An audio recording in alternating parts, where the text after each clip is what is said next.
जय हिंद दोस्तों, बहुत बहुत स्वागत है आप सभी का अपने इस YouTube चैनल टॉपर गैलेक्सी पर। फ्रेंड्स, आज के इस वीडियो पे आपके सामने मैं लेकर आ चुका हूं क्लास 12 फिजिक्स के मोस्ट इंपॉर्टेंट डेरिवेशन। जी हां, आज के इस वीडियो में आपकी संपूर्ण बुक से काफ़ी ज़्यादा इंपॉर्टेंट व्यंजक यानी कि डेरिवेशन को हम लोग एक ही वीडियो में पूरा अच्छे तरीके से समझने वाले हैं। ठीक है ना, तो काफ़ी ज़्यादा इंपॉर्टेंट वीडियो है। जितने भी स्टूडेंट कमेंट कर रहे थे कि भैया 5 नंबर वाले क्वेश्चन लाइए, तो आज के इस वीडियो में दोस्तों मैं आपके सामने लेकर आ चुका हूँ। ये के पूरे जितने भी क्वेश्चन है आप समझ सकते हैं कि लॉन्ग क्वेश्चन है, और लॉन्ग क्वेश्चन तो आप जानते हैं कि जो डेरिवेशन होते हैं आपके बोर्ड एग्जाम में 5 नंबर के लिए आते हैं। तो आपको टेंशन नहीं लेना, मेरे साथ जुड़े रहना है। बिल्कुल एकदम महामैराथन क्लास आपके लिए होगा और पूरे क्वेश्चनों को बिल्कुल अच्छे तरीके से सॉल्व करके जाना है। हर एक क्वेश्चन आपके लिए बहुत ही ज्यादा इंपॉर्टेंट है। ठीक है ना, तो यहां पर मेरी गारंटी है कि मैं आपको हर एक क्वेश्चन अच्छे से समझाऊंगा, शुरू से लेकर लास्ट तक हर एक क्वेश्चन को अच्छे से हम लोग देखने वाले हैं। चलिए ज्यादा टाइम वेस्ट ना करते हुए हम लोग शुरू करते हैं। तो पहला क्वेश्चन बन रहा है आपका यहां पर, जो कि लगभग हर एक बार बोर्ड एग्जाम में आता है। वो है आपका कि वैद्युत द्विध्रुव के कारण अक्षीय स्थिति में किसी बिंदु पर वैद्युत क्षेत्र की तीव्रता का व्यंजक निकालिए। तो देखिए, ये जो डेरिवेशन है बहुत ही ज्यादा इंपॉर्टेंट है, आपको पता है। इसके अलावा एक और होता है निरक्षीय स्थिति में, तो यहां पर अक्षीय स्थिति में ये काफी ज्यादा इंपॉर्टेंट है। तो चलिए इसको सॉल्व करते हैं एकदम अच्छे तरीके से आपके सामने पूरा यहां पर मैं बताऊंगा। ऐसे करके काफी ज्यादा डेरिवेशन यहां पर मैं आपको देने वाला हूं, तो बस आपको बने रहना है। एक वीडियो में बहुत सारा काम आपका हो जाएगा। ठीक है ना, और यार प्लीज इससे पहले आपसे मेरी जो है एक रिक्वेस्ट है कि यार आप लोग ज्यादा सब्सक्राइब करिए, ठीक है ना, चैनल को, ताकि जल्दी से जल्दी जो है ग्रोथ हो सके। और आपके लिए मैं ऐसी ही मेहनत लगातार करता रहूं, क्योंकि यार आप जानते हैं, देखिए इतना सारा कंटेंट सिर्फ आपके लिए तैयार करता हूं।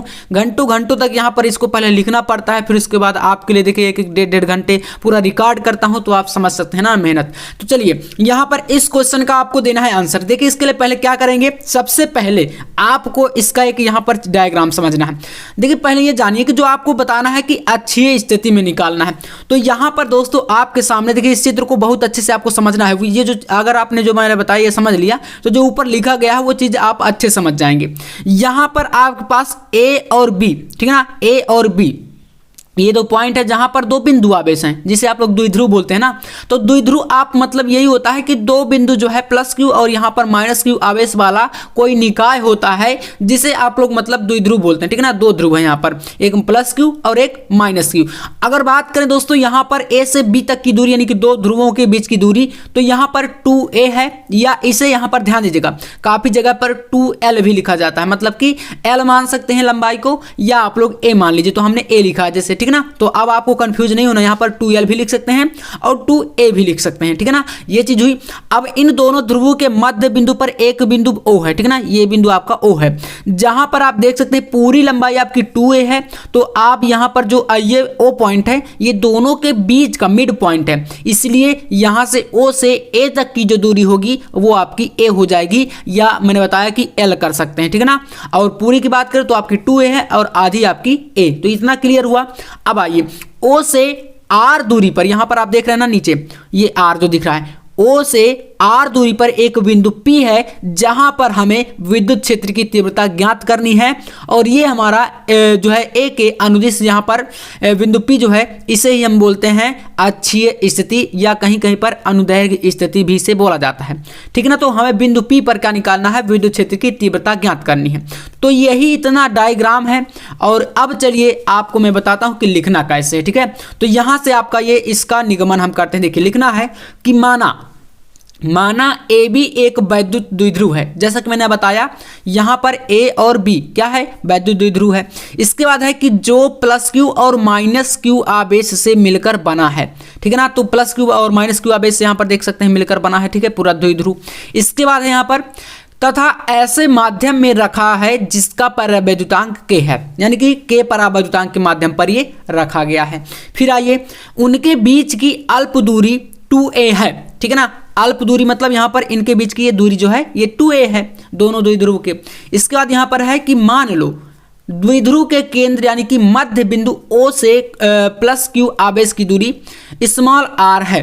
ठीक है ना, यहाँ पर देखिए जो आपका मैंने बताया कि इन दोनों के मध्य बिंदु जो है O है और इससे r दूरी पर एक बिंदु P है जो कि हमें यहाँ पर क्या निकालना है, अच्छी स्थिति में यही आपका बिंदु है ना P। तो यहाँ पर यही कह रहा है कि O से जो है प्लस Q आवेश की ओर यहाँ पर प्लस Q आवेश है ना, तो इसकी ओर यहाँ पर एक बिंदु P है जो कि r दूरी पर है। ठीक है ना, r दूरी पर अच्छी स्थिति में एक बिंदु P है जिस पर विद्युत क्षेत्र की तीव्रता ज्ञात करनी है। तो मेरे प्यारे बच्चों अब आपको ये चीज क्लियर हो गई ना, चित्र में क्या क्या बना है, क्या हमें लिखना है। ठीक है, तो ऐसे ही आपको करना है। अब चलिए नेक्स्ट समझिए आगे क्या है। यहाँ पर देखिएगा आगे है कि वह बिंदु जिस पर विद्युत क्षेत्र की तीव्रता ज्ञात करनी हो बढ़ाए गए द्विध्रुव अक्ष पर स्थित हो, इसे अच्छी स्थिति कहते हैं। मतलब दोस्तों यहाँ पर हमें देखिए बिंदु P पर निकालना है, तो आपसे यही कह रहा है कि वह बिंदु जिस पर, थ्योरी को समझना यार काफ़ी इंपॉर्टेंट है, आप समझ रहे हैं ना, मैं आपके लिए इतना मतलब मेहनत कर रहा हूँ तो इसमें कोई रीजन होगा। तो आप समझ सकते हैं कि मैं आपके लिए थ्योरी पूरी अच्छे तरीके से लिखता हूँ, तो आपको मतलब ज़रा भी ऐसा ना लगे कि हाँ ये यहाँ पर मिस्टेक है, इसलिए हर एक चीज़ मैं आपको क्लियर करूँगा। तो वह बिंदु जिस पर विद्युत क्षेत्र की तीव्रता ज्ञात करनी मतलब बिंदु P, और कह रहा है कि बढ़ाए गए द्विध्रुव अक्ष पर स्थित हो, यानी कि देखिए द्विध्रुव है ना, और इसी के अक्ष पर ये डॉट पॉइंट जो दिख रहा है इसी के अक्ष पर ये स्थित है बिंदु P, और ये आपका अच्छी स्थिति कहलाएगी। ठीक है, तो चलिए इतना क्लियर है। तो भैया अब आपको ये पूरा डेरिवेशन मैं एकदम चुटकियों में समझा दूंगा, कोई दिक्कत नहीं है।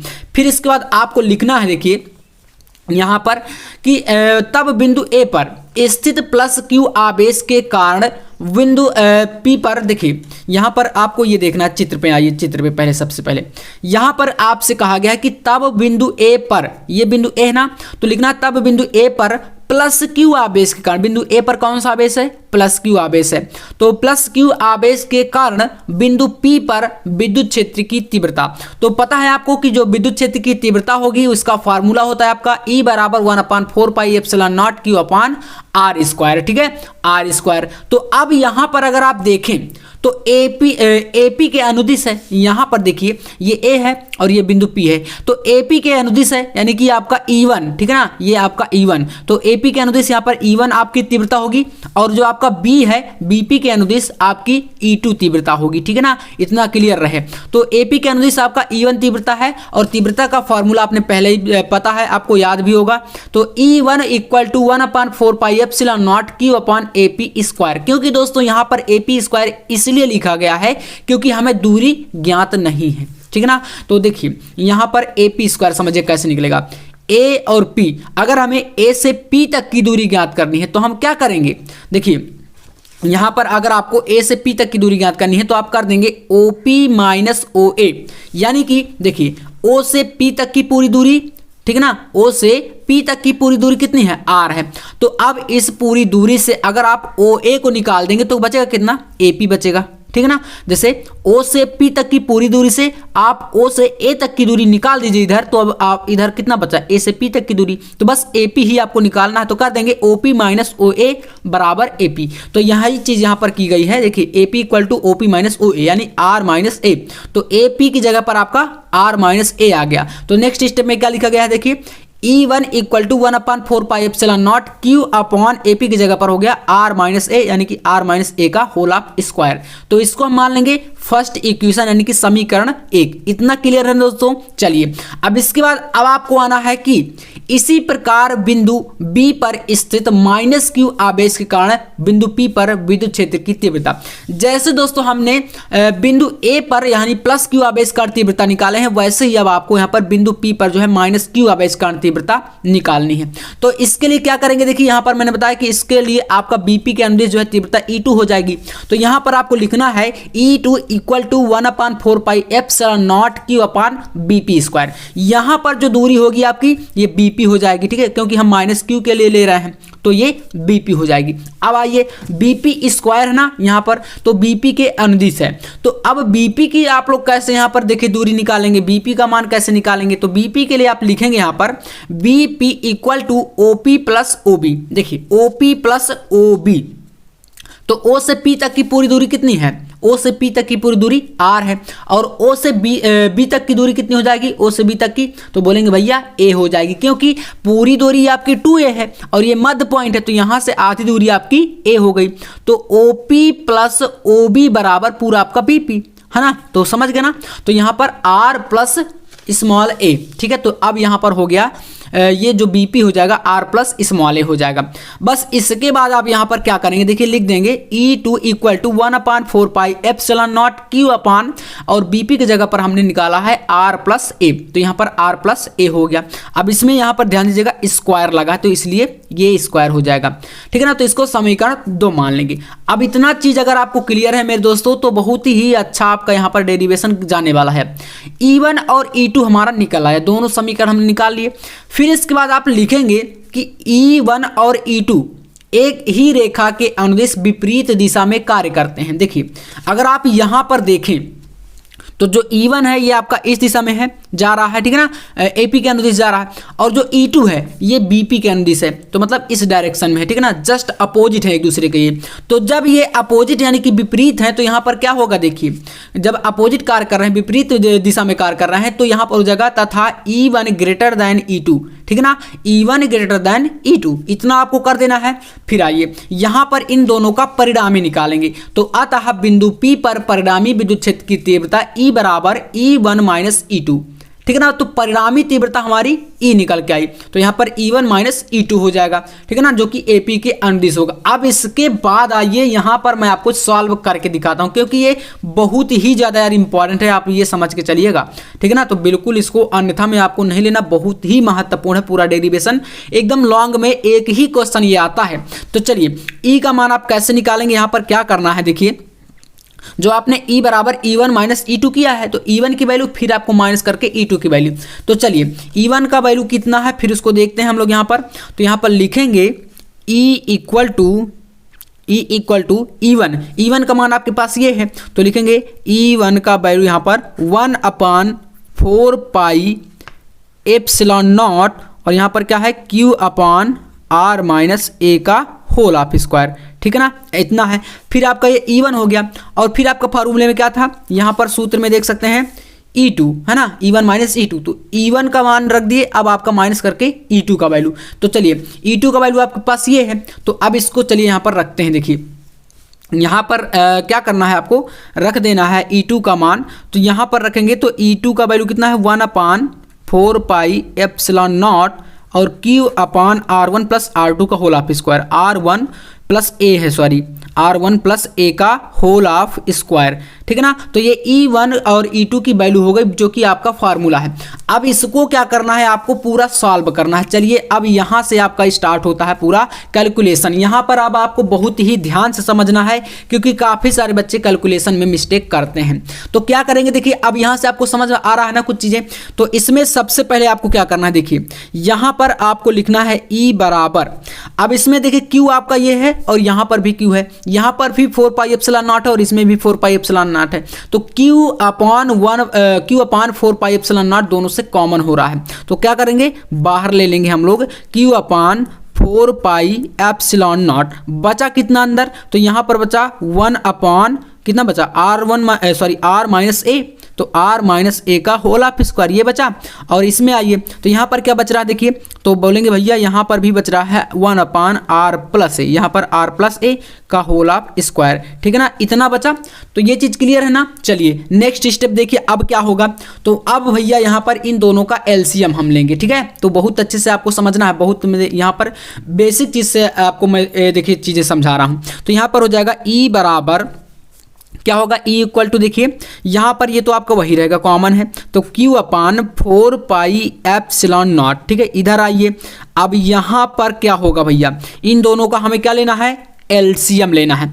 तो अब आपको पता है कि दोनों अलग अलग हैं, तो एलसीएम जब लेंगे देखिए यहाँ पर, तो ये आपका R1 माइनस ए का होल ऑफ स्क्वायर है और ये आपका R1 प्लस ए का होल ऑफ स्क्वायर है। तो इन दोनों का एलसीएम ये हो गया। अब आइए इसके बाद देखिए यहाँ पर चीज़ें क्या होंगी। तो देखिए जब R1 माइनस ए का भाग आप इसमें कराएंगे तो ये पूरा कैंसिल हो जाएगा, बचेगा ये, तो बस ये बच गया। तो इसको यहाँ पर लिख देंगे। मैथ वाले जितने भी स्टूडेंट हैं अच्छे समझ जाएंगे। बायो में हो सकता है थोड़ा सा प्रॉब्लम हो रही होगी, लेकिन टेंशन आपको नहीं लेना। तो ये हो गया ना, एक हमने माइनस वाले से माइनस कैंसिल कराया, जैसे कि आप जो है भिन्न करते हैं वैसे ही है यहाँ पर। तो ये हमारा कैंसिल हुआ, ये बचा तो इसको रख दिए। फिर यहाँ पर क्या है, माइनस बोलेंगे भैया, तो माइनस हमने लगाया।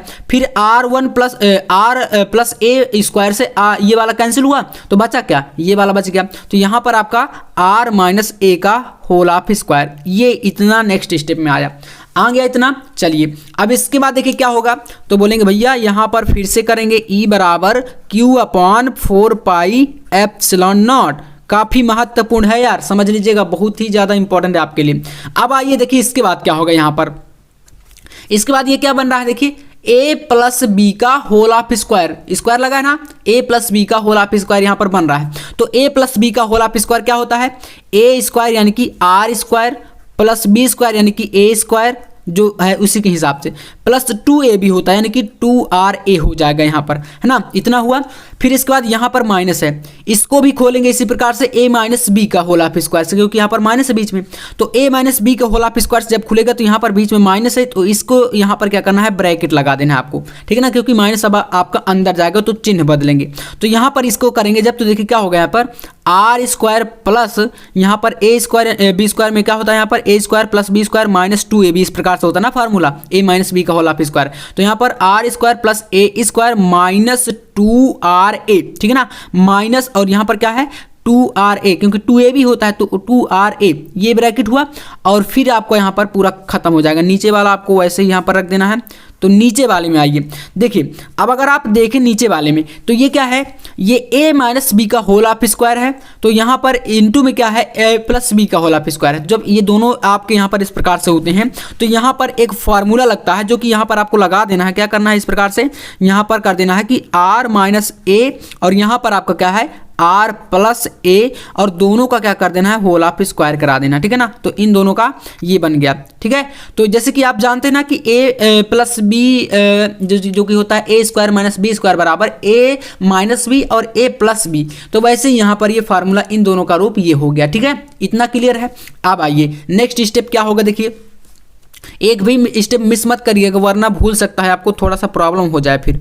तो E बराबर यहाँ पर, अब यहाँ पर आइए Q/4πε0, ये तो हमारा वही है। इधर आइए इसमें, यहाँ पर r square plus A square plus 2ra हुआ, और यहाँ पर आइए इसमें देखिए माइनस। अब इस चिन्ह जो ब्रैकेट है इसको हम ओपन करेंगे, तो ब्रैकेट जब ओपन करेंगे तो यहाँ पर हो जाएगा r स्क्वायर, और ये माइनस इस प्लस को क्या कर देगा, माइनस कर देगा। तो यहाँ पर a स्क्वायर, और ये माइनस है तो ये माइनस इसको क्या कर देगा, प्लस कर देगा। तो यहाँ पर प्लस 2ra बन जाएगा, ठीक है ना, इतना बना। अब आइए ये बटे वाले में देखिए क्या होगा।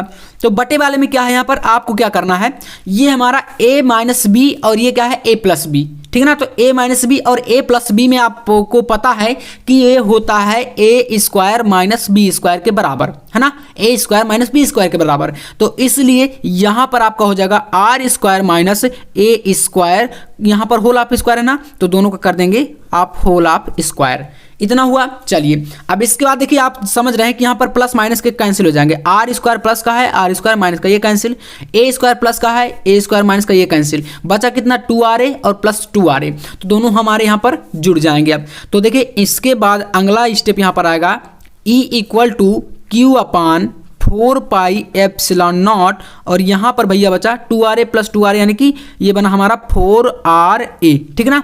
अब इसके बाद यहाँ पर नीचे क्या बन रहा है, तो नीचे बोलेंगे भैया ये भी हमारा है r square minus a square का होल ऑफ स्क्वायर। देखिए छोटा हो गया ना। अब इसके बाद अब आपका आने वाला है आंसर। यहाँ पर हम छोटा सा चेंज करेंगे, क्या करेंगे तो वो देखिए आप लोग, यहाँ पर आपको क्या करना है, द्विध्रुव आघूर्ण बनाना है। देखिए E बराबर आपका आएगा यहाँ पर E इक्वल टू, यहाँ पर इसको आप कर देंगे क्या 1/4πε0 कर दीजिए, और ये गुणे में है वैसे भी Q, तो Q को थोड़ा सा अंदर लाइए। हम इसलिए अंदर ला रहे हैं क्योंकि हमें ज़रूरत है। देखिए यहाँ पर 4 को हम क्या कर सकते हैं 2 इंटू, यहाँ पर कर सकते हैं 2, और यहाँ पर क्या है ये A है, तो 2a का मतलब मैंने क्या बताया था, a का मतलब मैंने बताया था l की जगह पर l है, l की जगह पर हमने इसको a माना है, तो आप 2l भी कर सकते हैं या a कर दीजिए।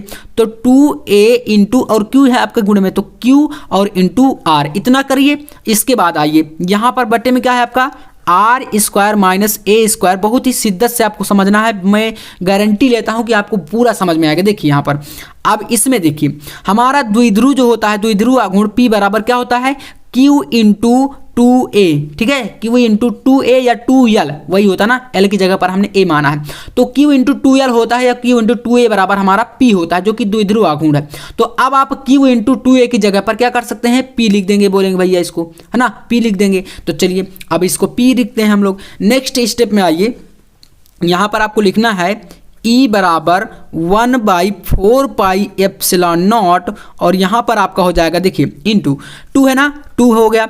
Q इंटू 2a की जगह पर आपको लिखना है P, ये क्योंकि द्विध्रुव है, ठीक है ना, द्विध्रुव आघूर्ण जो कि हमने पढ़ा है इससे पहले, छोटा सा व्यंजक, ठीक है ना। तो इसकी जगह पर हमारा पूरा क्या हो गया, P बन गया, और फिर आपका R है तो R कर दीजिए।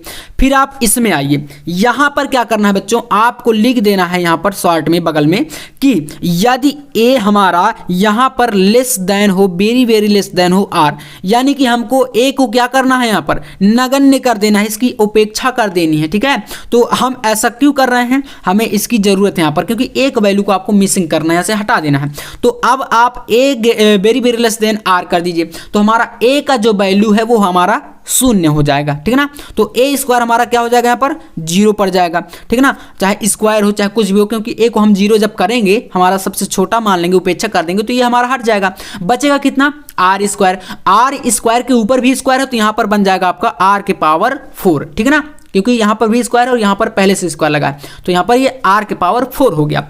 अब आइए नेक्स्ट स्टेप में क्या होगा, देखिए अगला स्टेप यहाँ पर आएगा E बराबर 1/4 पाई एप्सिलॉन नॉट, ठीक है ना, एप्सिलॉन नॉट, और यहाँ पर हो गया 2p, और देखिए R से आपका इसका R4 का एक पावर कैंसिल होगा, ठीक है ना, तो यहाँ पर कितना बचा, R के पावर 3, तो बटे में R के पावर 3 हो गया। और बच्चों अब आपका आ चुका है व्यंजक, यही है आपका अक्षीय स्थिति में विद्युत क्षेत्र की तीव्रता का व्यंजक, ठीक है ना, इतना आपको कराना है। तो यार आप समझ गए ना, यहाँ पर हमने एक ही स्टेप चेंज किया है, क्योंकि ये द्विध्रुव है, तो हमारा P की जगह पर Q इंटू 2l हो गया, तो यहाँ पर आप P कर दिए, और इसके बाद आपको यहाँ पर देखिए A को जो है नगण्य कर देना, इसकी उपेक्षा कर देनी है, तो यहाँ पर R स्क्वायर जो है R के पावर 4 हो गया है, क्योंकि इसमें भी स्क्वायर लगा है, और इतना आपका आ चुका है ये अक्षीय स्थिति के तीव्रता का व्यंजक, ठीक है ना। तो देखिए हमने पूरा सेपरेट तरीके से मैं आपके सामने पूरा इस व्यंजक को किया हूं। अब इतना करने के बाद अगर आपको नहीं समझ में आया तो यार आपको हो सकता है दोबारा भी देखना पड़े, वैसे आपको इसकी ज़रूरत पड़ेगी नहीं, क्योंकि मैं आपको चीज़ें इतनी बेसिक तरीके से कर देता हूं, मुझे भले मेहनत पड़ जाए लेकिन चीज़ें मैं आपकी बहुत अच्छे से क्लियर करूंगा, ये मेरी गारंटी, ठीक है। तो चलिए ये क्वेश्चन हमारा हो चुका है। अब आते हैं अपने दूसरे मोस्ट इंपॉर्टेंट डेरिवेशन पर, जो कि है बच्चों आपका समांतर प्रेरित संधारित्र की धारिता। आपको पता ही होगा कि जो समांतर प्रेरित संधारित्र है वो बहुत ही ज़्यादा महत्वपूर्ण है। चलिए इसको करते हैं कैसे, आखिरकार ये आएगा, जो कि आपको अच्छे से करके जाना है। जितने भी क्वेश्चन आपको बताऊंगा, आपके 5 नंबर वाली सारी क्वेश्चन आपको मैं आज समाप्त करूंगा, ठीक है ना। तो यहाँ पर चलिए समांतर प्रेरित संधारित्र की धारिता का हम लोग व्यंजक करते हैं। इसमें करने के लिए सबसे पहले आपको करना क्या होगा, यहाँ पर इस चित्र को समझना है।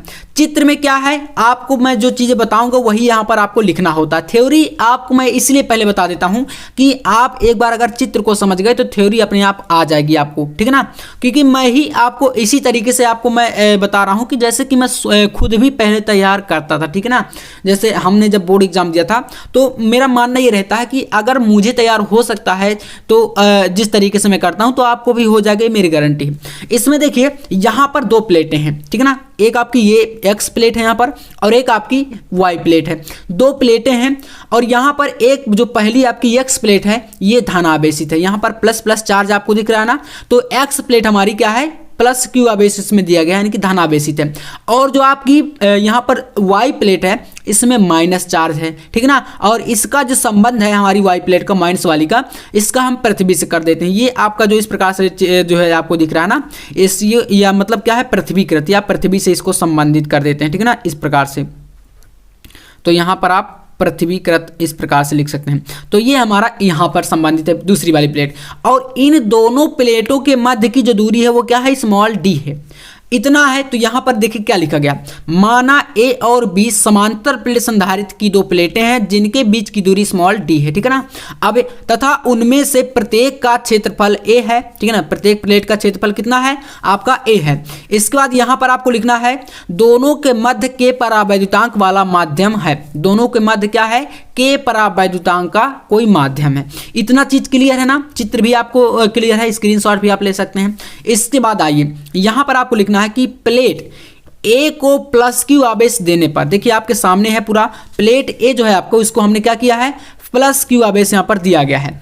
इसके बाद लिखना है कि देने पर B को समीपवर्ती तल में माइनस क्यू आवेश तथा दूरवर्ती तल पर प्लस क्यू आवेश उत्पन्न हो जाता है। देखिए ये यहाँ पर कहे ये रहा दोस्तों कि जब हम लोग इसको प्लस, जो हमारी प्लेट A है इसको जब हम प्लस क्यू आवेश देते हैं तो जो हमारी प्लेट B है ये वाली दूसरी वाली, इस पर इसके समीपवर्ती यानी कि जो पहली वाली प्लेट है इसके समीपवर्ती वाला पार्ट जो है इधर का हुआ ना, इधर वाला पार्ट, तो समीपवर्ती वाले जो पार्ट में है माइनस क्यू आवेश उत्पन्न हो जाता है और जो दूरवर्ती यानी कि बाहरी जो पार्ट है इसके इधर वाला, इसमें प्लस क्यू आवेश हो जाता है, जो कि हमने प्लस क्यू आवेश को यहाँ पर पृथ्वीकृत कर दिया, पृथ्वी संबंधित हो गया तो ये पृथ्वी में चला जाता है।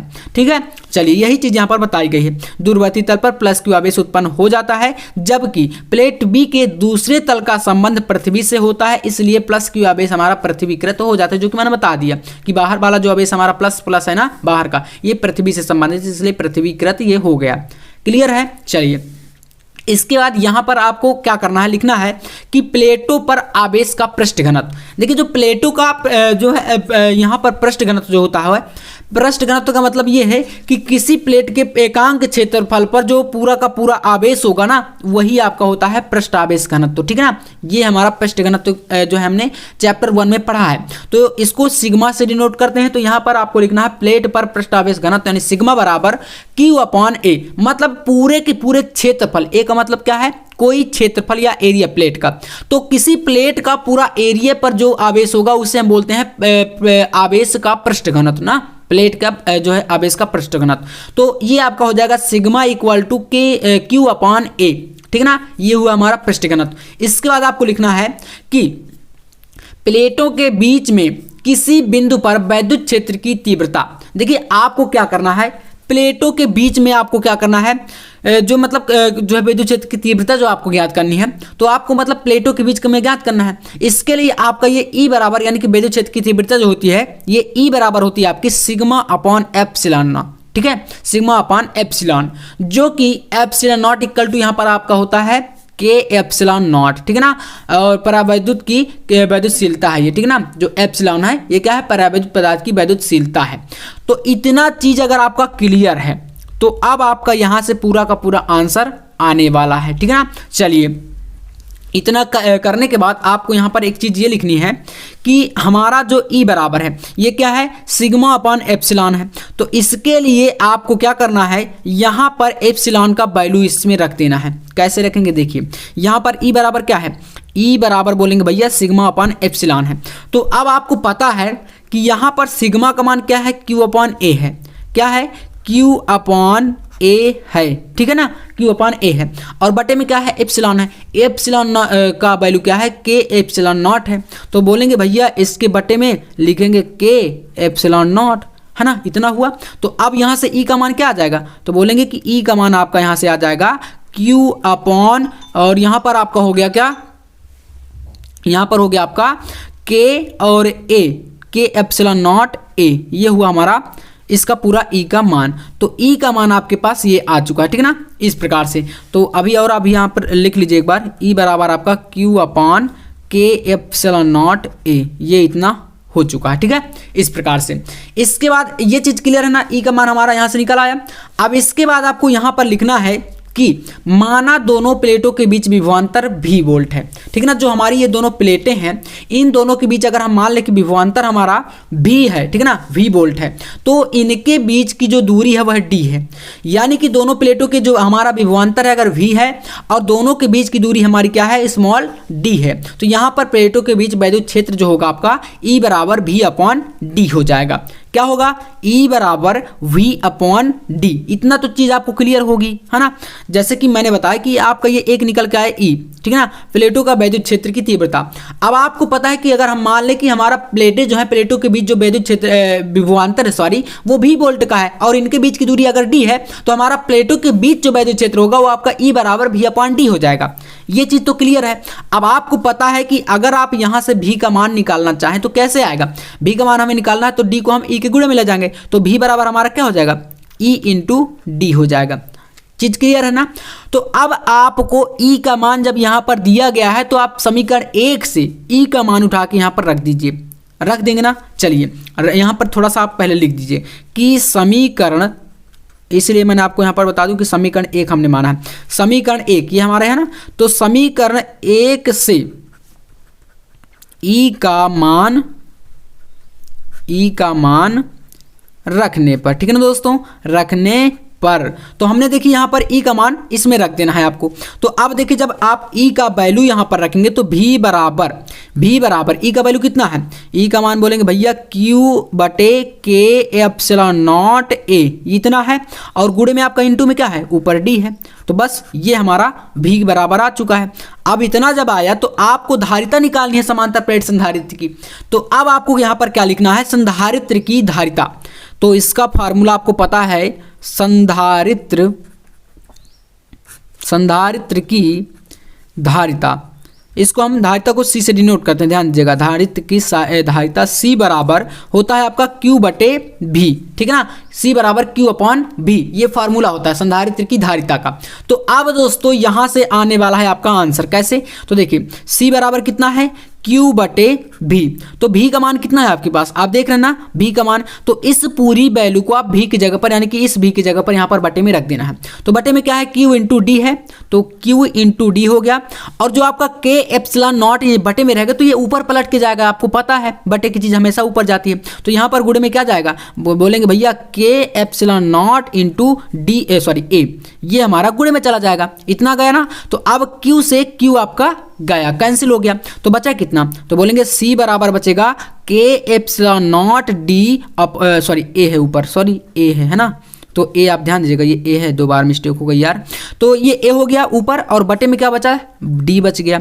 तो बस C बराबर आपका K epsilon not A upon D, यही आपकी क्या है, समांतर प्लेट संधारित्र की धारिता जो कि C है। तो ये हमारा समांतर प्लेट संधारित्र की धारिता निकल के आ चुकी है।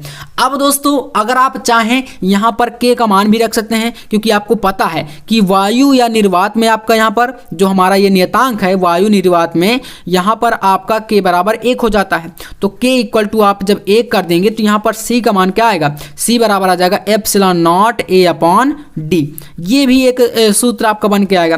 तो जैसा आपको चाहिए आप वैसा निकाल के यहाँ पर रख सकते हैं, बाकी ईजी है। तो इस प्रकार से देख सकते हैं पूरा हमारा यहाँ से 2 व्यंजक पूरे के पूरे कंप्लीट हो चुके हैं, ठीक है ना। चलिए अब आते हैं हमारा यहाँ पर क्वेश्चन नंबर 3, तीसरा क्वेश्चन आपके सामने है यहाँ पर, ये भी काफी ज्यादा इंपॉर्टेंट क्वेश्चन है। धारा घनत्व एवं अनुगमन वेग में संबंध ज्ञात कीजिए। अब आपको बच्चों बताना है धारा घनत्व एवं अनुगमन वेग में संबंध, ठीक है ना। तो चलिए इसको ज्ञात करते हैं, काफी इंपॉर्टेंट क्वेश्चन है ये। इसके लिए सबसे पहले आपको क्या करना है, समझना है धारा घनत्व क्या है, ठीक है ना, क्योंकि किसी भी चीज को हम करने से पहले उसका बेसिक फार्मूला या उसकी परिभाषा हमें क्लियर होनी चाहिए। तो देखिए धारा घनत्व की परिभाषा है, किसी चालक में किसी बिंदु पर प्रति एकांक क्षेत्रफल से अभिलंबवत गुजरने वाली धारा को उस बिंदु पर धारा घनत्व कहते हैं और इसे J से डिनोट करते हैं, ठीक है ना, J से डिनोट करते हैं या कह दे कि J से प्रदर्शित करते हैं। तो आप समझ गए, मतलब किसी चालक में कोई कंडक्टर है, जैसे आपका ये पेन है, एक कोई चालक है और कह रहा है किसी बिंदु पर, इस चालक के किसी भी बिंदु पर प्रति एकांक क्षेत्रफल पर, ठीक है ना, प्रति एकांक क्षेत्रफल से अभिलंबवत गुजरने वाली जो धारा होगी वह उस बिंदु पर कहलाएगी धारा घनत्व और उसे J से व्यक्त करते हैं, ठीक है। चलिए इसके बाद है यहाँ पर, यदि यदि किसी चालक में प्रवाहित धारा आई हो, यानी कि कोई चालक है और उसमें प्रवाहित धारा अगर आई है, तो चालक का के अनुप्रस्थ क्षेत्रफल ए पर एक समान रूप से वितरित हो। जब आपका मतलब कोई धारा आई जो है किसी चालक के ए क्षेत्रफल पर एक समान रूप से अगर वो जो है वितरित है या उसमें प्रवाहित हो रही है, तब क्षेत्रफल के किसी बिंदु पर धारा घनत्व जो हमारा जे हो जाएगा वो I/A होता है। क्योंकि मैंने बताया है कि आपका जो चालक का क्षेत्रफल ए है उसके प्रति एकांक क्षेत्रफल पर जितनी धारा होगी, जितनी धारा मतलब आई होगी, वही आपकी कहलाती है धारा घनत्व यानी कि जे। तो जे बराबर हमारा फार्मूला निकल के आया I/A। क्लियर है? धारा घनत्व तो आपको समझ में आ गया होगा। अब चलिए धारा घनत्व आ गया, तो अब अनुगमन वेग में इसको संबंधित कैसे करते हैं वो जानिए, ठीक है ना। तो इसके बाद यहां पर आपको लिखना है कि माना किसी धातु में किसी स्थान से t सेकेंड में मुक्त इलेक्ट्रॉनों द्वारा ले जाया जाने वाला कुल आवेश q है, तब I = Q/T होता है, ठीक है ना। तो यहाँ पर I का फार्मूला यानी धारा बराबर क्या होता है, आवेश बटे समय। धारा बराबर एक फार्मूला होता है आवेश बटे समय। क्लियर है ना। तो ये इसको हम क्या करेंगे, समीकरण 1 मान लेंगे। क्लियर है इतना, I = Q/T। तो अब इसके बाद यहाँ पर लिखना है कि t सेकेंड में, कितने t सेकेंड में तार के क्षेत्रफल में से गुजरने वाले इलेक्ट्रॉनों की संख्या जो कि हो जाएगी यहाँ पर NAVDT, जहां VD क्या है, VD आपका अनुगमन वेग है, ठीक है ना, जिसे आप ड्रिफ्ट वेलोसिटी कहते हैं, अनुगमन वेग। तो ये हमारा अनुगमन वेग है, ठीक है ना। तो यहाँ पर ये t सेकेंड में तार के क्षेत्रफल से गुजरने वाले इलेक्ट्रॉनों की जो संख्या है वो हो जाएगी NAVDT, ठीक है। इतना क्लियर है। अब इसके बाद आपको लिखना है कि t सेकेंड में तार के क्षेत्रफल से गुजरने वाला कुल आवेश। तो कुल आवेश यहाँ पर हो जाएगा Q बराबर जो जितना भी पूरा संख्या सभी का गुणा करा देंगे, Q बराबर NEVDT, ठीक है ना। जो कि E यहाँ पर आया है तो E बोलेंगे क्या है भैया, तो E आपका इलेक्ट्रॉनों की संख्या है, ठीक है ना। एक इलेक्ट्रॉन पर जो आवेश होता है आपको पता है ना, 1.6 × 10⁻⁻19 कूलम। तो यहाँ पर Q बराबर आपका NEAVDT, ये हो जाएगा हमारा जो है t सेकेंड में तार से गुजरने वाले कुल आवेश की संख्या, कुल आवेश यहाँ पर हो जाएगा, ठीक है ना, Q। तो इतना चीज आपका क्लियर है। चलिए जब आपका इतना क्लियर हो चुका है तो अब आपका पूरा का पूरा यहाँ पर आ जाएगा आंसर। कैसे आएगा, तो चलिए मैं आपका वो समझा देता हूँ। Q का मान आपके पास है ना, अब इस Q की पूरी वैल्यू को आपको यहाँ पर रखना है I की जगह पर। तो चलिए रखते हैं ताकि चीज़ें जो है ना आपकी पूरी क्लियर हो जाएं। तो यहाँ पर आपका देखिए बन रहा है फॉर्मूला क्या, I = Q/T है, ये धारा बराबर, और Q का मान आपके पास यहाँ पर क्या है, देखिए ये पूरा NEAVDT, ठीक है ना, NEAVDT। तो अब जब इसको आप करेंगे तो यहाँ पर I = Q की जगह पर NEAVD × T और बटे में आपका क्या है T है। तो बोलेंगे T से T कैंसिल हो गया, तो I बराबर आपका क्या बचा, बोलेंगे I बराबर बच गया NEAVD, ये इतना बचा I, यानी कि धारा का मान आ गया। अब आपको तो ज्ञात करना है भैया धारा घनत्व और अनुगमन वेग में संबंध, तो ये वाला फॉर्मूला यहाँ पर अब लगेगा। तो देखिए लिखेंगे यहाँ पर धारा घनत्व और अनुगमन वेग में संबंध, ठीक है ना बच्चों। तो यहाँ पर अब आइए यहाँ पर धारा घनत्व और अनुगमन वेग में संबंध देखते हैं। तो इसका फार्मूला है J = I/A, ठीक है ना, ये हमारा होता है धारा घनत्व अनुगमन वेग में संबंध। तो J = I/A ये है। अब I की वैल्यू आपके पास ये दी गई है पूरी, ठीक है। तो आपको क्या करना है, यहाँ पर सीधे तौर पर J बराबर कर देना, I की जगह पर आपको पूरा ये वैल्यू रख देना NEAVD, और बटे में क्या है, बटे में बोलेंगे A है। तो A से भैया A कैंसिल हो गया, तो बचा कितना, तो भैया बच गया J = NEVD, ठीक है ना, जहां आपका J धारा घनत्व है और VD अनुगमन वेग है। बस यही रिलेशन होता है इन दोनों में, ठीक है ना। तो क्लियर है, J = NEVD, ये भैया हमारा हो गया गया धारा घनत्व और अनुगमन वेग में संबंध। दोनों चीजें आ गई फॉर्मूले में, तो मतलब इन दोनों का रिलेशन क्लियर हो चुका है। तो उम्मीद करूंगा ये भी डेरिवेशन आपको यार अच्छे समझ में आ गया होगा। और फिर से आपसे कह रहा हूं यार, एक बार प्लीज आप मेरी हेल्प करिए, चैनल को आपको ज्यादा से ज्यादा सब्सक्राइब करना है, जल्द से जल्द आपको इस चैनल पर एकदम 50 के करा देना है, ये मेरी हम्बल रिक्वेस्ट है आपसे, ठीक है ना। तो इतना मेहनत कर रहा हूं तो आप इतना तो यार कर ही सकते हैं, ठीक है। चलिए नेक्स्ट क्वेश्चन देखते हैं। आपका अगला क्वेश्चन यहां पर आने वाला है व्हीटस्टोन सेतु का सिद्धांत।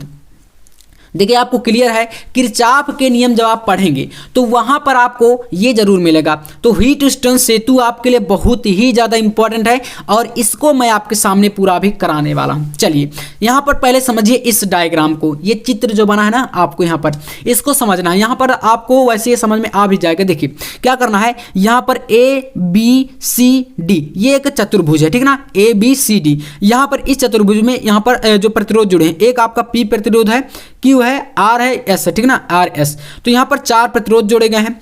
इसमें एक कुंजी K1 है, एक कुंजी K2 है यहाँ पर, ठीक है ना, और एक धारा मापी लगा है, गैल्वेनोमीटर है। और इसमें आपकी धारा I यहाँ से इस दिशा से यहाँ पर जो है डिवाइड हुई है I1 में, और यहाँ पर डिवाइड हुई है I2 में, ठीक है ना। तो I1 यहाँ से यहाँ पर जा रही है और I2 इस दिशा से इधर की ओर जा रही है, ठीक है। और यहाँ पर एक विद्युत वाहक सेल जो है लगा है, बैटरी जोड़ी गई है, जो कि यहाँ पर आप देख सकते हैं, ठीक है ना। तो ये चीज है इसका पूरा डायग्राम। अब जानिए यहां पर इसमें लिखना क्या है, लिखना है कि जब व्हीटस्टोन सेतु में चतुर्भुज के रूप में, यहां पर चतुर्भुज जो कि मैंने बताया ABCD क्या चतुर्भुज के रूप में है, ठीक है ना। तो लिखेंगे जब व्हीटस्टोन सेतु में चतुर्भुज रूप में जुड़े प्रतिरोधों के मान इस प्रकार समायोजित किए जाएं कि सेल की कुंजी K1, ये जो कुंजी K1 है, K1 तथा धारा मापी की कुंजी K2, ठीक है ना, ये जो K2 यहां पर लगी कुंजी K2 दोनों बंद करने पर धारा मापी में कोई विक्षेप ना आए, और इस दशा को हम कहते हैं सेतु संतुलन की अवस्था। क्या कहते हैं? सेतु संतुलन की अवस्था। अब आइए, ये चीज आपकी अगर क्लियर है तो इसके बाद अब कुछ भी नहीं करना, आपको सीधे तौर पर इसको सॉल्व कर देना है। किरचॉफ के नियम आपने पढ़े हैं, आपको आते भी होंगे, अगर नहीं आते तो कोई दिक्कत नहीं, मैं आपको यहाँ पर समझा दूंगा। चलिए यहां पर आप पहले क्या करेंगे, लगाएंगे किरचॉफ के नियम से, ठीक है ना। इसमें लिखना है किरचॉफ के, क्योंकि किरचॉफ के नियम से ही आएगा, किरचॉफ के नियम से, ठीक है ना, बहुत ही ज्यादा इंपॉर्टेंट है आपके लिए, नियम से। अब इसमें किरचॉफ के नियम जो आप लगाएंगे तो इसमें पहले बंद पास लेंगे। पहला बंद पास क्या है? ABDA, यानी कि यहां से स्टार्ट करना है, B तक जाना है, फिर D में आना, फिर यहां पर वापस आ जाना। तो पहला बंद पास ये हो गया। और अगर दूसरे वाले की इसकी बात करें तो यहां पर BCDB, तो दूसरा वाला ये हो गया। तो पहले में आइए, पहले बंद पास में यानी कि लिखेंगे यहां पर बंद पास ABDA में, ABDA में, ठीक है ना, ABDA में। अब देखिए ABDA का मतलब यहां पर क्या है, जो किरचॉफ का नियम आपका दूसरा नियम कहता है कि किसी भी परिपथ में जो प्रवाहित धारा है और उसका जो संगत प्रतिरोध है, उनका गुणनफल उसके विद्युत वाहक बलों के जो है योग के बराबर होता है। तो देखिए इसमें संगत प्रतिरोध आपका P है और इसकी संगत धारा I1 है, ठीक है ना। और इसमें अगर देखें तो संगत प्रतिरोध R और इसकी धारा I2। तो यहां पर देखिए, अब आइए इसमें अगर इस दिशा से हम चलते हैं, ठीक है ना, जो धारा की दिशा है, इस दिशा में जब हम जाएंगे और फिर यहां से आएंगे तो यहां पर ये जो I2 वाली धारा ये अपोजिट डायरेक्शन में पड़ जाएगी, तो इसलिए दोनों के बीच में माइनस आ जाएगा। तो यहां पर आपका क्या होगा, यहां पर बोलेंगे I1P माइनस I2R, और इक्वल टू में अगर बात करें तो विद्युत वाहक बल इनका शून्य है, कोई भी आपका यहाँ पर बल तो है नहीं। और माइनस क्यों आया है, क्योंकि अगर हम इस दिशा से जाते हैं और इस दिशा में जाते हैं तो यहाँ पर I2 डायरेक्शन जो है उल्टा पड़ जाता है, क्योंकि ये I2 जो है इस दिशा में जा रही है और हम लोग D से A की ओर जा रहे हैं, तो इसलिए यहाँ पर ये माइनस है। तो यहाँ पर बराबर में 0 हो गया। अब यहाँ से बोलेंगे तो I1P इक्वल टू, अगर इसको हम उधर ले जाएंगे तो ये माइनस जो है प्लस हो जाएगा, तो यहाँ पर I2R हो जाएगा। ये आपका एक समीकरण, इसको मान लेना, ठीक है ना। पहले बंद पास के लिए इतना निकला है। अब आइए दूसरे वाले बंद पास में, तो यहाँ पर लिखना है बंद पास दूसरा वाला कौन सा भैया, तो BCDB, ठीक है ना। तो यहां पर लिखेंगे BCDB, दूसरा वाला, ठीक है ना। अब दूसरे वाले में वैसे ही आपको करना है, यहाँ से बी से चलेंगे, देखिए बी से चलेंगे तो ये I1 दिशा सी की ओर है, तो बी से सी की ओर जाएंगे और फिर जब सी से डी की ओर आएंगे तो देखिए यहाँ पर I2 जो धारा है वो आपकी डी से सी की ओर जा रही है और हम सी से डी की ओर आ रहे हैं, तो फिर से उल्टा पड़ गया ना, तो फिर से इन दोनों के बीच में माइनस होगा, तो यानी I1Q माइनस I2S, बस इतना कर देना है आपको। तो यानी यहाँ पर हो जाएगा I1Q और यहाँ पर माइनस, क्योंकि डायरेक्शन यहाँ पर फिर से उल्टा है, और यहाँ पर I2S और बराबर में आपकी फिर से धारा शून्य है। तो यहाँ पर इसका क्या आएगा, तो बोलेंगे भैया इसका आ जाएगा I1Q और इक्वल टू, इसको उधर ले जाएंगे तो यहाँ पर हो जाएगा I2S, इसको समीकरण 2 मान लेंगे, ठीक है ना। 2 समीकरण आ गए। अब यहाँ पर क्या करना है, आपको लिख देना है कि समीकरण 1 में 2 का भाग देने पर, ठीक है ना, समीकरण 1 में 2 का भाग देने पर। अब आइए भाग कराते हैं, तो देखिए जब भाग आप लोग कराएंगे तो यहाँ पर समीकरण 1 आपके पास क्या है, बोलेंगे I1P है, और इसमें आइए यहाँ पर तो I1 क्या है, यहाँ पर I1Q है, तो यहाँ पर आपका हो जाएगा I1Q और बराबर में क्या है, तो बोलेंगे इधर आपका है I2R और इधर क्या है I2S है।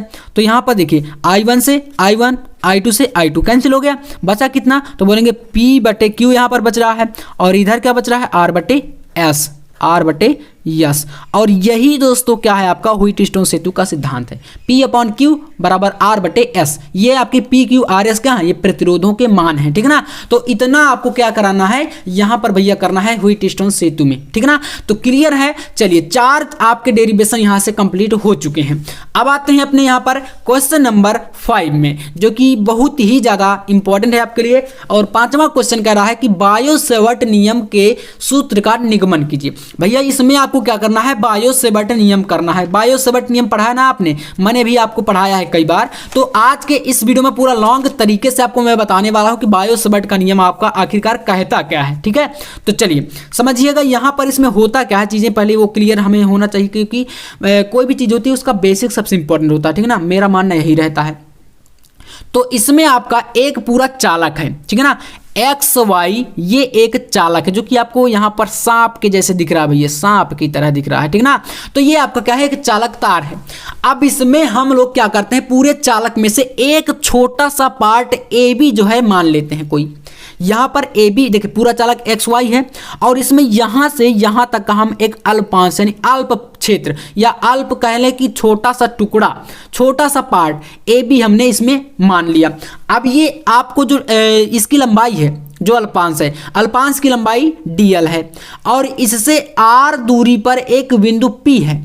इसी अल्पांश से r दूरी पर एक बिंदु P है, ठीक है ना, जिस पर हमें विद्युत क्षेत्र की चुंबकीय क्षेत्र की तीव्रता ज्ञात करनी है, ठीक है ना। यहाँ पर चुंबकीय क्षेत्र होगा।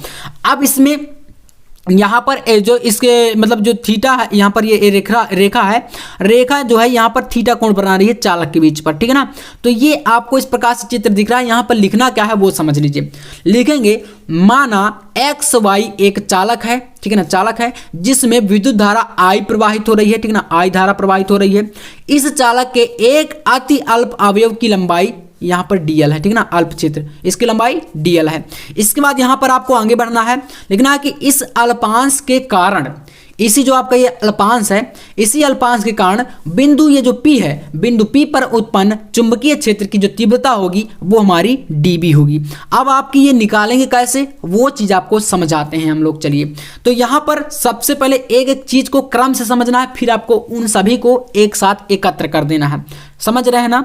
चलिए नहीं समझ रहे हैं तो कोई दिक्कत नहीं, आपको मैं क्लियर कर दूंगा। यहाँ पर आपको लिखना है पहले फर्स्ट नंबर, चालक में प्रवाहित धारा I के समान अनुक्रमानुपाती होती है। यानी कि ये जो चुंबकीय क्षेत्र की तीव्रता है ये आपके क्रम से जो लिख रहा है ना, ये इन्हीं के लिए लागू होगी। तो जो आपका चुंबकीय क्षेत्र की तीव्रता होती है इसमें, वो हमारी जो चालक में प्रवाहित धारा है इसके क्या होती है, अनुक्रमानुपाती होती है। तो इसलिए यहाँ पर D भी अनुक्रमानुपाती I हो गया, यानी कि चुंबकीय क्षेत्र की तीव्रता चालक में प्रवाहित धारा I के अनुक्रमानुपाती है, ठीक ना, जो ये चालक के ऊपर।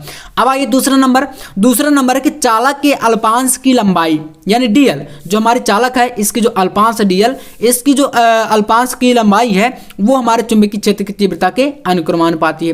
तो पहले धारा अनुक्रमानुपाती थी चुंबकीय क्षेत्र की तीव्रता के, अब हमारा अल्पांश की जो लंबाई है यानी कि db, ये हमारा dl के अनुक्रमानुपाती है। दूसरा स्टेप हुआ ये।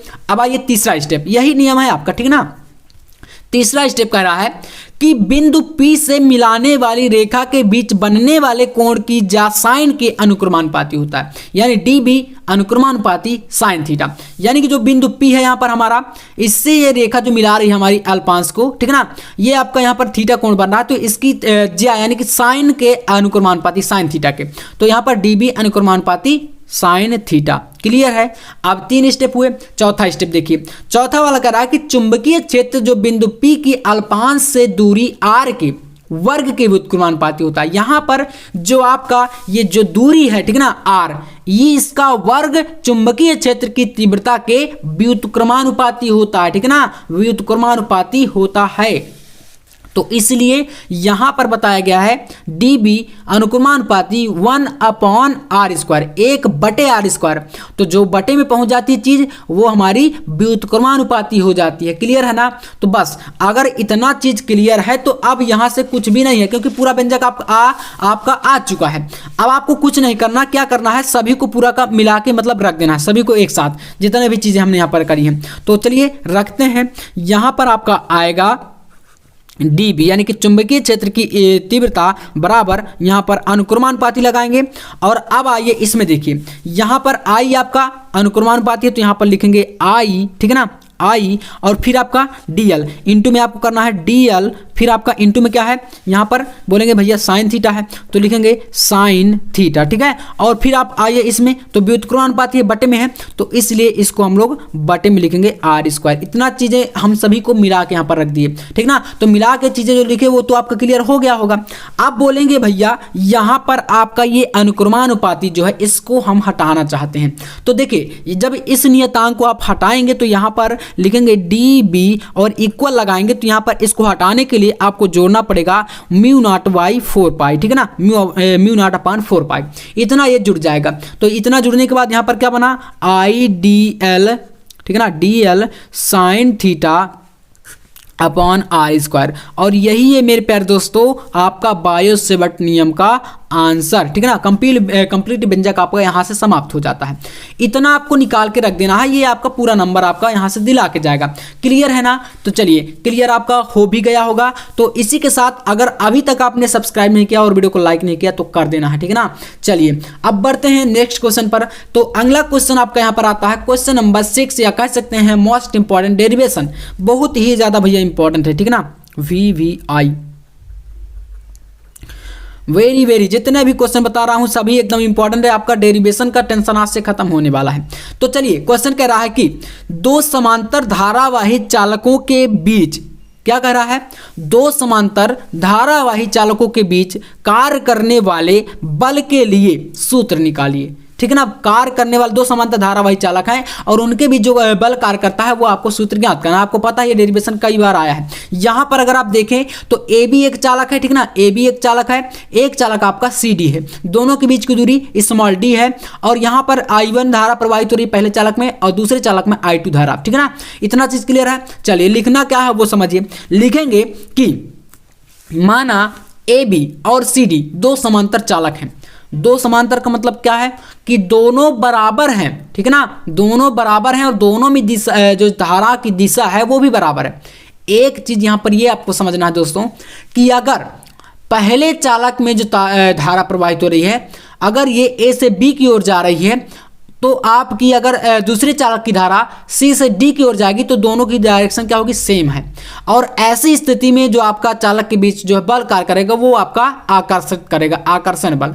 और अगर आपकी धारा की दिशा बदल जाती है, मान लीजिए A से B की ओर इसमें जा रही है और इसमें D से C की ओर जा रही है नीचे की ओर, तो फिर वहां पर प्रतिकर्षण उत्पन्न होता है, ठीक है ना। तो देखिए यहां पर ये हो गया, चालक तार हैं जो एक दूसरे से D दूरी पर स्थित है, D दूरी पर, है ना। अब इसके बाद यहां पर लिखना है कि यदि तार AB पर I1 धारा प्रवाहित हो करें तो उसके चारों ओर चुंबकीय क्षेत्र उत्पन्न होगा। यानी कि देखिए जो आपका चालक तार AB है, अगर इसमें I1 धारा प्रवाहित करते तो देखिए यहाँ पर इसके चारों ओर ये जो पॉइंट आपको दिख रहा है, ये इसमें यहाँ पर चुंबकीय क्षेत्र उत्पन्न करेगा। चालक के तार चारों ओर, ठीक ना, चालक तार जो है इसके चारों ओर एक चुंबकीय क्षेत्र उत्पन्न होगा।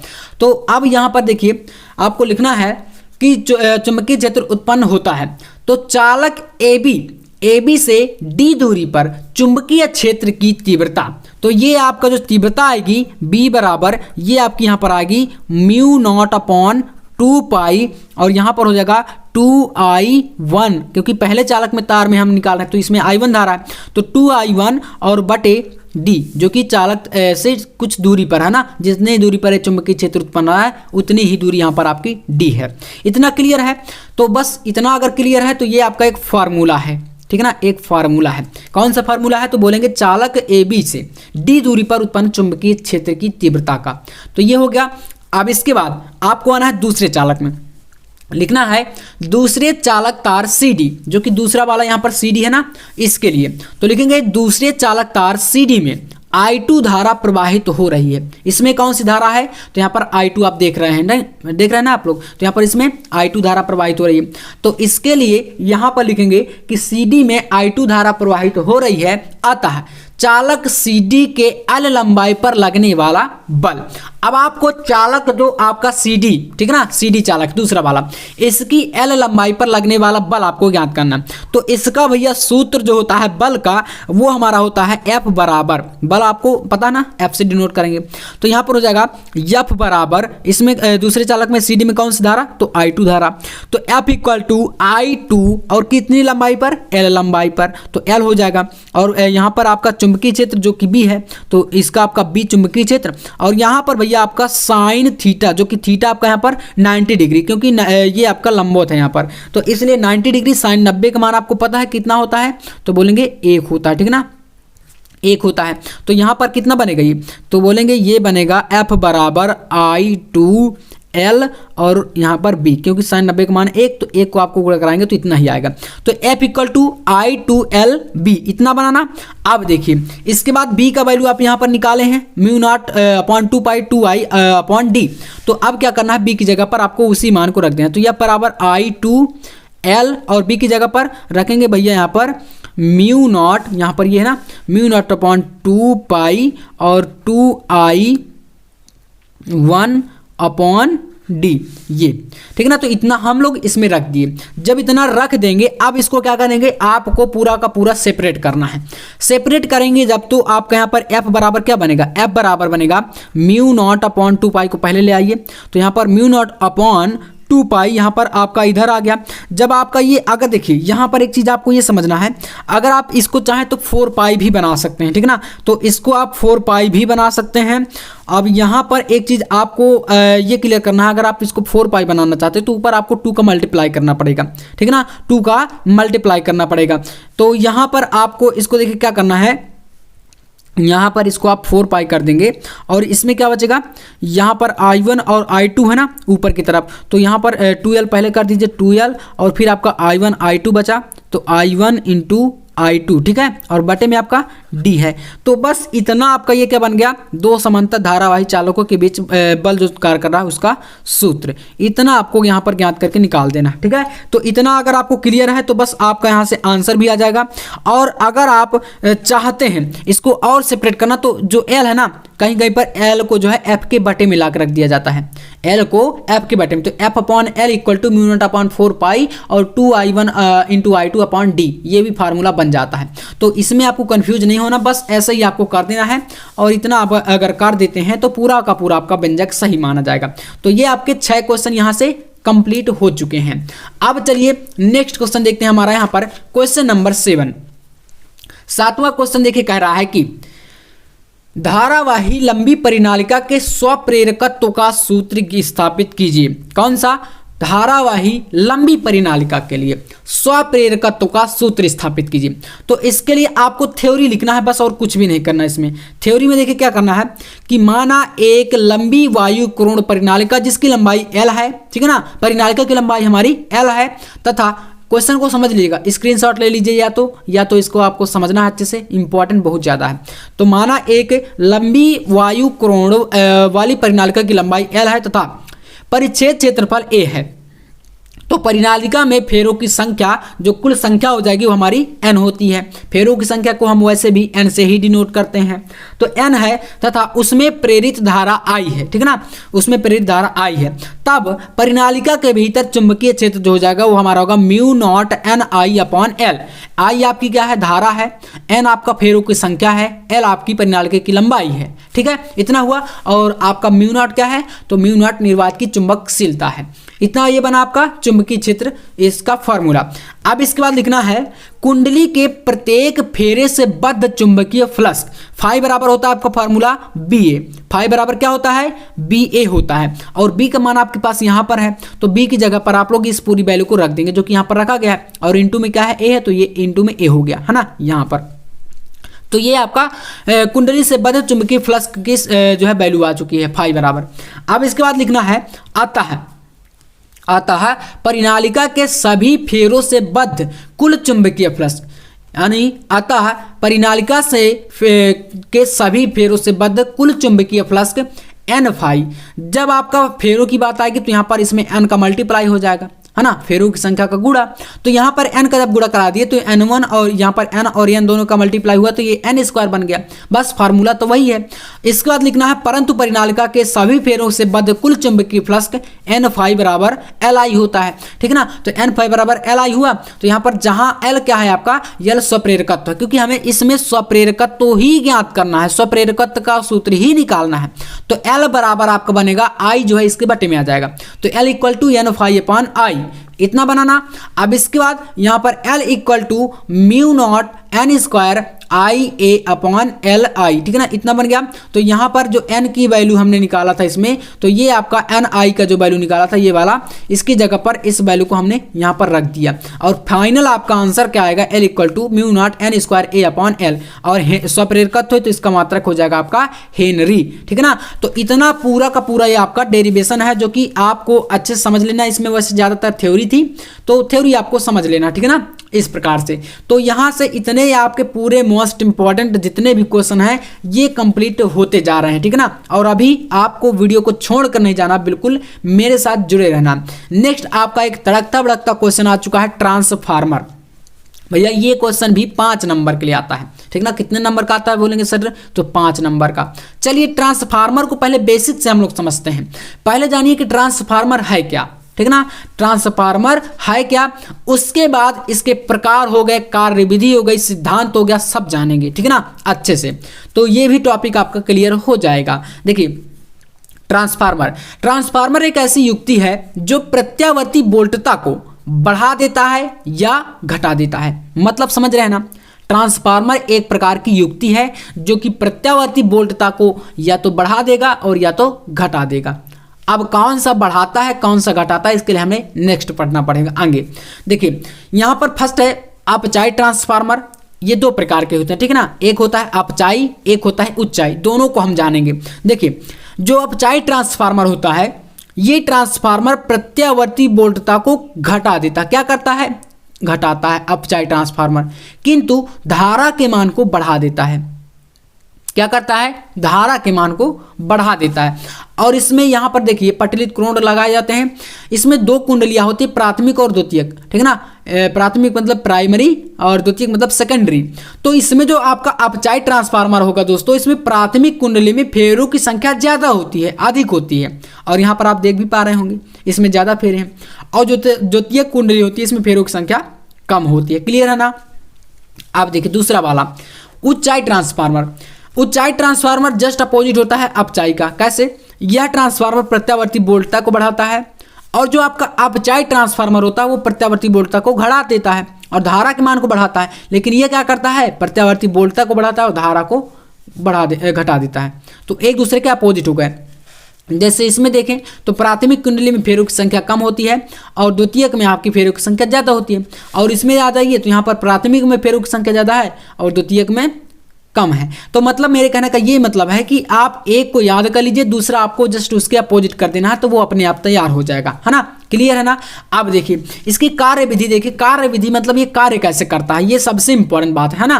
तो कार्य विधि में देखिए यहाँ पर लिखना है कि जब प्राथमिक कुंडली के सिरों के बीच प्रत्यावर्ती वोल्टता लगाई जाती है, यानी कि इस ट्रांसफार्मर में अगर आप बात करें कि जो प्राथमिक कुंडली है यहां से वोल्टेज को निवेश किया जाता है, मतलब दिया जाता है, तब जाके द्वितीय कुंडली से हमें निर्गत वोल्टेज प्राप्त होता है। क्लियर है ना। तो मतलब यहां पर यही चीज बताई गई है कि जब प्राथमिक कुंडली के सिरों के बीच प्रत्यावर्ती वोल्टता लगाई जाती है तो उस कुंडली में प्रत्यावर्ती धारा बहने लगती है, पहली वाली कुंडली में। अब यहां पर चुंबकीय प्रेरण का सिद्धांत कार्य करता है, ठीक है। कैसे, तो यहां पर लिखना है कि यह प्रत्यावर्ती धारा कोण में प्रत्यावर्ती चुंबकीय क्षेत्र उत्पन्न कर देता है, अतः द्वितीय कुंडली से बद्ध चुंबकीय फ्लक्स में बार बार परिवर्तन होने लगता है। जो द्वितीय कुंडली है इसके बद्ध चुंबकीय फ्लक्स है उसमें बार बार परिवर्तन होता है, और इसी के लिए यहाँ पर द्वितीय कुंडली में भी यहाँ पर प्रेरित धारा उत्पन्न हो जाती है। तो यहाँ पर आप कह सकते हैं जिससे उसी आवृत्ति की प्रेरित विद्युत वाहक बल जो है द्वितीय कुंडली में उत्पन्न हो जाता है। इस प्रकार हमें जो है निर्गत वोल्टेज प्राप्त होता है। अब बात करें सिद्धांत की, तो सिद्धांत में यहाँ पर आपको लिखना है कि माना ट्रांसफार्मर के प्राथमिक कुंडली व द्वितीय कुंडली में फेरों की संख्या क्रमशः NP व NS है। मतलब दोस्तों समझ रहे ना कि जो हमारा प्राथमिक कुंडली है उसको हम लोग P से डिनोट करेंगे यानी कि प्राइमरी, और जो द्वितीय कुंडली है उसको हम लोग जो है S से डिनोट करेंगे यानी कि सेकेंडरी। तो प्राथमिक और द्वितीय में फेरों की ये संख्या है। आप चाहे ट्रांसफार्मर में देख लीजिए, यहाँ पर पहले में जो है फेरों की संख्या ज़्यादा है, दूसरे में कम है। ऊंचाई में आ जाइए तो प्राथमिक में कम है और द्वितीयक में ज़्यादा है, ठीक है ना। ये ट्रांसफार्मर है। तो इस प्रकार से यहाँ पर आपको लिखना है पूरा सिद्धांत, मतलब इससे संबंधित कोई भी चीज़ नहीं छूटेगी। हर एक फार्मूला न्यूमेरिकल जो आते हैं इससे रिलेटेड तो उनका फार्मूला भी आपको पता चल जाएगा। ये भी एक इंपॉर्टेंट बात है आपके लिए, ठीक है ना। तो देखिए यहाँ पर है कि यदि प्राथमिक कुंडली के प्रत्येक फेरे से बद्ध चुंबकीय फ्लक्स अगर फाई हो तो फैराडे के विद्युत चुंबकीय प्रेरण नियम से EP = -NP d∅dt। समझ रहे हैं। EP मतलब प्राथमिक कुंडली में यहाँ पर जो विद्युत वाहक बल है, और NP मतलब समझ रहे हैं ना प्राथमिक कुंडली में फेरों की संख्या। तो फैराडे के नियम से ये फार्मूला बना। अब आ जाइए ठीक इसी प्रकार से दूसरे वाले के लिए। तो इस प्रकार से यहाँ पर ठीक इसी प्रकार द्वितीय कुंडली में प्रेरित विद्युत वाहक बल, तो ये ES हो जाएगा, यानी कि द्वितीय कुंडली मतलब सेकेंडरी के लिए। तो ES = -NS d∅dt। इसको समीकरण 2 मान लीजिए। तो 2 समीकरण आपके यहाँ पर आ चुके हैं, पहला और दूसरा। तो दूसरे को देखिए यहाँ पर क्या करना है, आपको लिखना है कि समीकरण 1 से 2 का भाग देने पर समीकरण 1 आपका EP है, EP बराबर, और दूसरा आपका ES बराबर। तो यहाँ पर हो जाएगा R = EP/ES = तो यहाँ पर देखिए NP और NS बचेगा, बाकी का इसमें भी माइनस है, इसमें भी माइनस, दोनों कैंसिल हो जाएंगे। d∅dt इसमें है, d∅ dt इसमें है, दोनों कैंसिल, बचा कितना NP/NS। तो ये एक सिद्धांत बन गया, ठीक है ना, तीसरा समीकरण। तो ये भी एक फार्मूला है, ध्यान दीजिएगा, सूत्र लगते हैं ये आपको जब न्यूमेरिकल में कराता हूँ तो वहीं पर ये आ जाते हैं आपके, ठीक है ना। और न्यूमेरिकल की क्लास भी बहुत ही जल्द आने वाली है, यानी कि आप समझ सकते हैं यहाँ पर मैं आपको वो सारी चीजें क्लियर करूंगा, चाहे आपका 1 नंबर से लेकर 2 number, 3 number, 4 number, 5 number, objective, कोई भी चीज नहीं बचेगी, चाहे आपका कोई भी सब्जेक्ट हो, ठीक है ना। फिजिक्स हो, केमिस्ट्री हो, बायोलॉजी हो, हिंदी, इंग्लिश, मैथ, सारी चीजें कराऊंगा, टेंशन आपको नहीं लेना। तो बस आपको सपोर्ट करना है, ठीक है, ज़्यादा से ज़्यादा आपको सब्सक्राइब करना। बस आपसे मैं यही रिक्वेस्ट करूंगा कि आपको सब्सक्राइब करके ज़्यादा से ज़्यादा जो है वीडियो को शेयर भी करना है दोस्तों के साथ, ताकि जितना ज़्यादा ग्रोथ होगी उतना ज़्यादा मैं आपके लिए चीज़ें प्रोवाइड कराऊंगा, ये मेरी गारंटी है, और बिल्कुल फ्री में कराऊंगा, ठीक है ना। अभी तो आपके लिए मैं यहाँ पर काफ़ी सारे नोट्स भी देने वाला हूँ। देखिए एग्जाम से पहले बहुत चीज़ें हैं आपके लिए यार, आपको टेंशन नहीं लेना। तो यहाँ पर है कि यदि प्राथमिक कुंडली का प्रतिरोध नगण्य हो तो प्रेरित विद्युत वाहक बल EP उसके सिरों के बीच आरोपित प्रत्यावर्ती वोल्टेज VP के बराबर होगा। इसी प्रकार द्वितीय कुंडली में ES वोल्टता यानी कि जो है ES वोल्टता जो है इसकी VS हो जाएगी। तो यहाँ पर इसका एक ये सूत्र बन चुका है, VP/VS = NP/NS = EP/ES। इसको भी याद कर लीजिए, सूत्र है ये, आपका न्यूमेरिकल में काम आएगा, ठीक है ना। ये बना। अब अगर आपको शक्ति निकालना है तो द्वितीय कुंडली में शक्ति बराबर होता है प्राथमिक कुंडली में शक्ति। तो यहाँ पर द्वितीय कुंडली के लिए आपका यहाँ पर ES × IS हो जाएगा, और प्राथमिक के लिए आपका EP × IP हो जाएगा। और इसको अगर चाहे तो ES और EP बटे में आ जाएगा, तो IS आपका IP के बटे में पहुंच जाएगा। ये एक सूत्र बन गया। तो देखिए ये 3 से 4 सूत्र हैं जो कि आपको ट्रांसफार्मर में जो है मैंने बता दिया, और इनको आपको कर लेना, ठीक है ना। क्लियर है।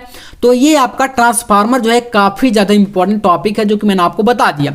इसके बाद आपका यहाँ पर सेकंड बुक में अगर बात करें भैया तो उसमें भी काफ़ी सारे डेरिवेशन हैं।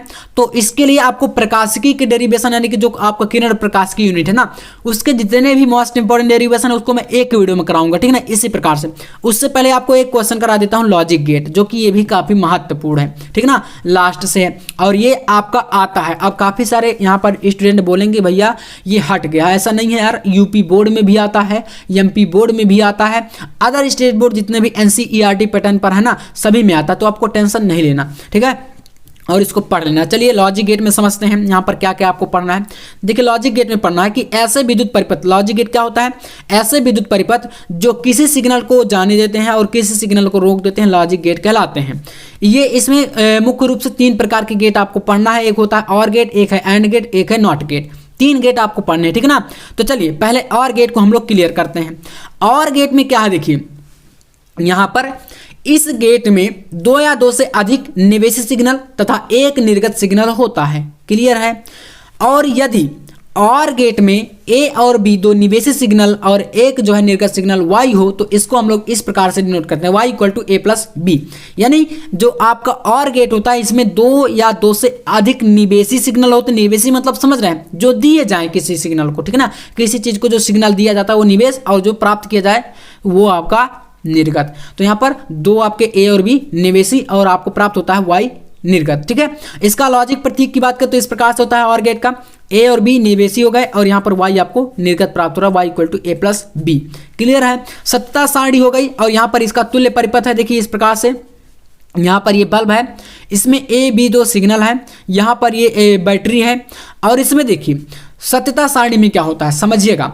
देखिए ए और बी ये 2 है ना, अगर यहाँ पर एक कुंजी को आप बंद कर देते हैं और इसमें धारा प्रवाहित करते हैं तो यहाँ पर माइनस से ये बल्ब कनेक्ट है और प्लस यहाँ से चल के जैसे यहाँ पर गया तो एक खुला है आपका। यहाँ पर खुला और बंद का क्या मतलब है, देखिए एक का मतलब होता है बंद, ठीक है ना, अगर कुंजी को बंद कर दें तो 1 हो जाएगा और अगर खुला रखें तो 0। तो देखिए जब अगर आप ए को बंद कर देते हैं तो यहाँ से प्लस जो है चार्ज इससे टच होकर यहाँ से निकल जाएगा तो बल्ब जल जाएगा, मतलब हमें निर्गत प्राप्त हो गया, इसलिए 1 कर दिए। तो देखिए अब दूसरे में आइए, अगर ए आपका 0 है मतलब खुला है तो ए को खुला रहने दीजिए, बी को बंद कर दीजिए यानी कि बी को 1 कर दीजिए, तब भी हमारे यहाँ से धारा निकल जाएगी और बल्ब जल जाएगा, तो हमारा निर्गत हमें प्राप्त हो गया। अब इसमें आइए, जब दोनों बंद हैं 1-1 है तो दोनों को बंद कर देंगे तब भी हमारा धारा चली जाएगी। अगर दोनों खोल देंगे तो दोनों जब खुली रहेंगे तो धारा यहाँ से क्रॉस नहीं होगी और बल्ब नहीं जलेगा, इसलिए आपको निर्गत 0 प्राप्त होगा, क्लियर है। सत्यता सारणी ऐसे ही आपको बनानी है, ठीक है ना। तो इस प्रकार से ये आपका और गेट था। अब आपका दूसरा एंड गेट, तो एंड गेट को भी चलिए समझते हैं। देखिए एंड गेट में क्या होता है, इस गेट में भी 2 या 2 से अधिक निवेशी सिग्नल का एक निर्गत सिग्नल होता है। इस प्रकार एंड गेट में ए और बी 2 निवेशी सिग्नलों का निर्गत y हो तो यहाँ पर y equal to A dot B से डिनोट करते हैं इसको। जैसे यहाँ पर आपका लॉजिक पे देख की बात करें तो यहाँ पर इस प्रकार से होता है, ठीक है ना। इसमें दोनों में थोड़ा सा डिफरेंस, इसको देखिए यहाँ पर इस प्रकार से बनाया गया है और यहाँ पर इसमें ऐसा है, ठीक है ना। तो ये हो गया। और बात करें इसका विद्युत परिपथ की तो यहाँ पर ऐसा होता है, ये श्रेणी क्रम में दोनों यहाँ पर जुड़े हैं। अब इसमें सत्यता सारणी की बात कर लीजिए तो देखिए मैंने बताना 1 और 0 आपका इसी प्रकार से, 1 का मतलब बंद और 0 का मतलब खुला। तो अगर ए की बात करें, ए आपका यहाँ पर खुला रहेगा, सॉरी बंद कर दें तो क्या हमें धारा प्राप्त होगी, बल्ब जलेगा नहीं। यहाँ से प्लस गया, अब इसको बंद कर दिए तो यहाँ से रुक जाएगा, इसको खोल दिए, जब दोनों बंद हो जाएंगी तो उस अवस्था में आपका बल्ब जलेगा, अन्यथा एक बंद एक खुला रहेगा तो आपका नहीं जलने वाला। तो इस प्रकार से एक ही अवस्था है, जब दोनों बंद है तभी आपका यहाँ पर निवेशी निर्गत प्राप्त होता है, बल्ब जलता है।